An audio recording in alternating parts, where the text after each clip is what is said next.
Morgan, and today I wanted to show off a sewing project that I am very happy with. And so I ended up making this really cute little gift bag because I have a loved one with a birthday coming up, and I wanted, so I got these cute little things. I got these cute little things for her. Like I got this like pink cat hairbrush, and I got this like pink, it's like an eyelash organizer, but I thought that they were very, very cute. And so I wanted a bag to put them in. And I had this really, really cute, I think I still have like a little bit extra of this fabric. I'm gonna hold it like up close to the camera. I believe that I got it, I think, off of an Etsy store called Kimono Momo, like the kimono and then Momo as in peach. So yeah, and it's like a print of like these cute little cats, and it's, I think, like some paws and some little fish bones, and it says neko neko, like cat cat, and I just thought it was really cute. And the fabric is 100% cotton, and I think I got like a skinny quarter a while ago, and I've been looking for an opportunity to use this. And so it was just wide enough to make like a little gift bag with boxed corners out of it.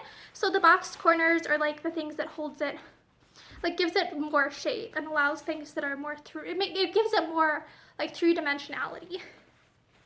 Yeah, so and this was quite a challenge to make because like I've tried making gift bags like this a few times before, but on this one I was having issues with the I guess the eyelets or the grommets like weren't staying in when I'd hammer them in. So that was one challenge that I faced with this project. And the way that I overcame that is basically I hand did the eyelets. After I got them big enough with an owl, I ended up sewing them open with just plain white cotton thread. And it's like, it definitely was more work, but I feel like these will be sturdy enough to fit for with what I need them to be able to do. Yeah, and I'll show you, this is what it looks like out, like the right side out, and then I'm gonna flip it over to show you the inside. So first of all, the first step that I did, I think, was basically I sewed down, I mean, after cutting it out and stuff, is like I sewed down the side seam. Then I think I ended up like measuring and cutting out the little like square in the bottom corner, so that way I'd have like more mobility. And then like I sewed down, like hemmed the sides. And then what you do for boxed corners is like you'll have like, here's a good way of showing this. Like if you look here, you'll draw like you'll draw a square there, cut it out, and then what you do is like you pinch that together so it creates like so it's kind of on a diagonal.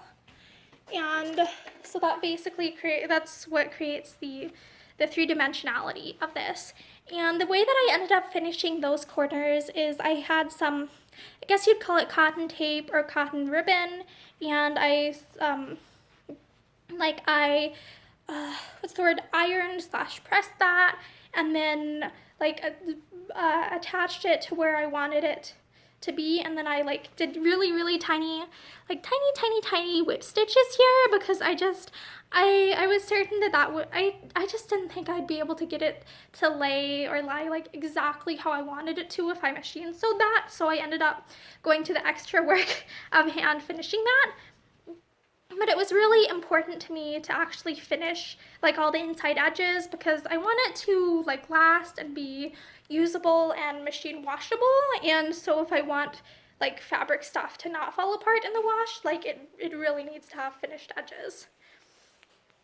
Oh my gosh, I'm also really proud of, like, I did these really, really like tiny stitches along here. So basically I folded the top under like, I think it was like 5/8 of an inch or something originally, and then like and then I did like little, like tiny little whip stitches. I think about, was it about 1/2 inch from there to hold, like, and those are visible here, but basically that was to keep the first fold like completely down and stuff while I did finagly stuff with like the eyelets, and then after that was done, like I basically folded the top edge down like another, like, so there would be like about an inch hem at the top.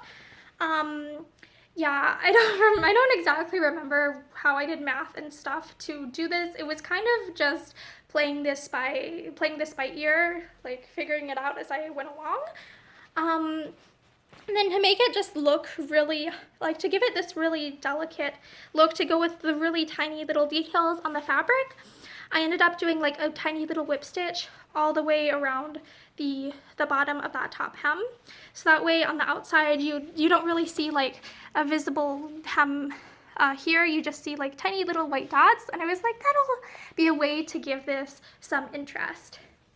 Yeah, so I'm really excited about this project. I hope I explained this well. Like I kind of figured this out as I went along. Like I'm happy with how it turned out.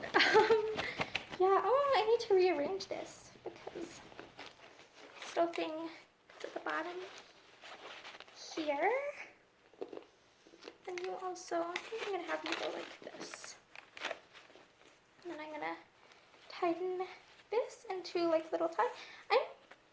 I'm also happy with how the drawstring turned out because I ended up using like, I think again a plain 100% cotton, and I like the thickness of it that I chose for this particular project, and I definitely am glad that I went with like the 1 inch space for the top, because this has like, I think this is like 5/8 of an inch, so I really needed something with a lot of room to be able to pull it with ease and stuff.